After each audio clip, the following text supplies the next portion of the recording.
It's a video tutorial where we will create the shapes with different patterns and color into it. We will apply the gradient there. So let's make the changes with it. I will try to make the shapes head here. Use the eraser tool here we have. Now we will calculate the different features there. Add a print for it.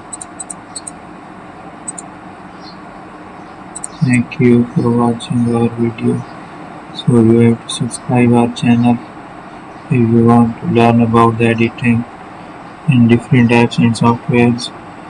So here it is. It's a series of editing about Photoshop.